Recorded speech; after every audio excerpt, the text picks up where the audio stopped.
नमस्कार मित्रों, जय श्री कृष्ण, राधे राधे। मित्रों, अच्छे लोगों के साथ हमेशा बुरा क्यों होता है और बुरे लोगों के साथ हमेशा अच्छा क्यों होता है? मित्रों, भगवान श्री कृष्ण जी ने इस बात का दिया उत्तर, जो कि हर व्यक्ति को जानना बहुत ही महत्वपूर्ण है। जो इसे जान लोगे उसके जीवन में दुख दर्द कष्ट कभी नहीं आएगा। ऐसे में भगवान श्री कृष्ण ने कई ऐसी बातें बताई है जो हर मनुष्य को जाननी चाहिए। जी हाँ मित्रों, ऐसे में भगवान कृष्ण ने इस सवाल का जवाब भी दिया है जो हर व्यक्ति के मन में उठता है। जी हाँ मित्रों, हर व्यक्ति के मन में कभी ना कभी इस तरह के सवाल जरूर उठते हैं कि आखिर अच्छे लोग के साथ ही बुरा क्यों होता है। ऐसे में आज हम लेकर आए हैं कन्हा के द्वारा दिए गए इस सवाल का जवाब।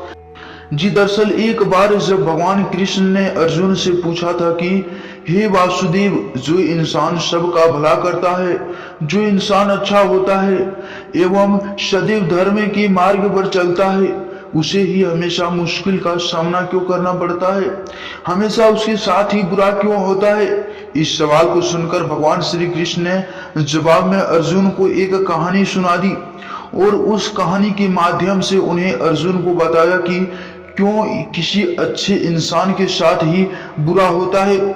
आइए आपको भी बताते हैं भगवान श्री कृष्ण की वही कहानी जो कि अर्जुन को बताया था। तो आइए मित्रों, वीडियो को प्रारंभ करते हैं। उससे पहले मित्रों, जो भी भगवान भोलेनाथ और कृष्ण जी के भक्त हैं, कमेंट बॉक्स में जय भोलेनाथ और जय श्री कृष्ण राधे राधे अवश्य लिख दें। मित्रों, वीडियो को प्रारंभ करते हैं कहानी से। एक नगर में दो पुरुष रहते थे। पहला व्यापारी जो बहुत ही अच्छा इंसान था, धर्म और नीति का पालन करता था, भगवान की भक्ति करता था और मंदिर जाता था। वह सभी तरह के गलत कामों में से दूर रहता था। वही दूसरा व्यक्ति जो कि दृष्ट प्रवृत्ति का था, वो हमेशा ही अनियत की और अधर्म के काम करते थे। वो रोज मंदिर से पैसे और चप्पल चुराता था, झूठ बोलता था और नशा करता था। एक दिन उस नगर में तेज बारिश हो रही थी और मंदिर में कोई नहीं था। यह देखकर उस नीच व्यक्ति ने मंदिर के सारे पैसे चुरा लिए और पुजारी की नजरों से बचकर वहां से भाग आया। थोड़ा देर बाद जब वो व्यापारी दर्शन करने के उद्देश्य से मंदिर गया तो उस पर चोरी करने का इल्जाम लगाया गया। वहां मौजूद सभी लोग उसे भला बुरा कहने लगे। उसका खूब अपमान हुआ। जैसे तैसे वह व्यक्ति मंदिर से बाहर निकला और बाहर आते ही एक गाड़ी ने उसे टक्कर मार दी। वो व्यापारी बुरी तरह से चोटिल हो गया। उस व्यक्ति दृष्ट को एक नोटों से भरी पोटली हाथ लगी। इतना सारा धन देखकर वह दृष्ट खुशी से पागल हो गया और बोला कि आज तो मजा ही आ गया। पहले मंदिर से इतना धन मिला और फिर ये नोटों से भरा पोटली। दृष्ट की यह बात सुनकर वह व्यापारी दंग रह गया। उसने घर जाते ही घर में मौजूद भगवान की सारी तस्वीरें निकाल दी और भगवान से नाराज होकर जीवन बिताने लगा। सालों बाद जब उन दोनों की मृत्यु हो गई और दोनों यमराज के सामने गए तो उस व्यापारी ने नाराज स्वर में यमराज से प्रश्न किया कि मैं तो सदैव ही अच्छे कर्म करता था, जिसके बदले मुझे अपमान और दर्द मिला है, और इस अधर्म करने वाले दृष्ट को नोटों से भरा पोटली आखिर क्यों?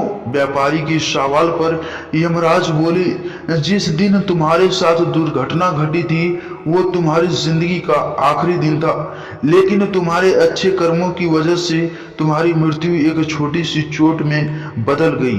वही इस दृष्ट को जीवन में राजयोग मिलने की संभावनाएं थी, लेकिन इसके बुरे कर्मों के चलते वे राजयोग एक छोटे से धन की पोटली को बदला गया। मित्रों, इस कहानी को सुनने के बाद श्री कृष्ण ने अर्जुन को समझाया कि भगवान हमें किस रूप में देते हैं इसको समझ पाना बहुत ही मुश्किल है, परंतु यह सत्य है कि भगवान हमेशा अच्छे और बुरे कर्मों का फल जरूर देते हैं। अतः व्यक्ति चाहिए कि जीवन में आने वाली परेशानियां घबराने नहीं चाहिए।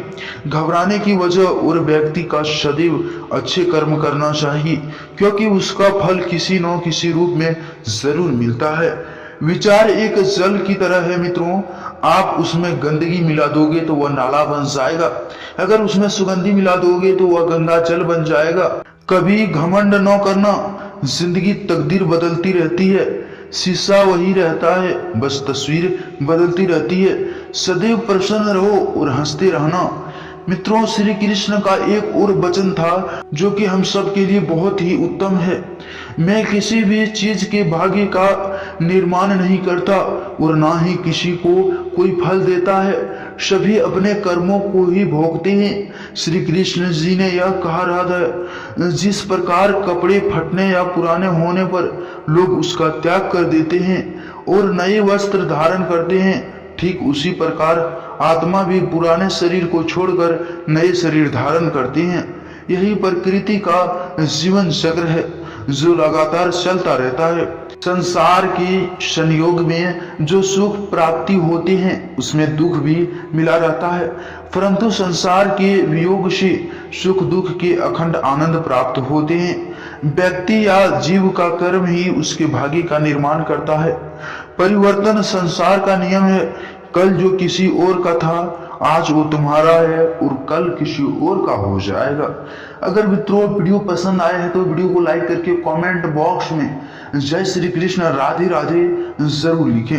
नमस्कार मित्रों, जय माता दी। फिर मिलते हैं अगली वीडियो में।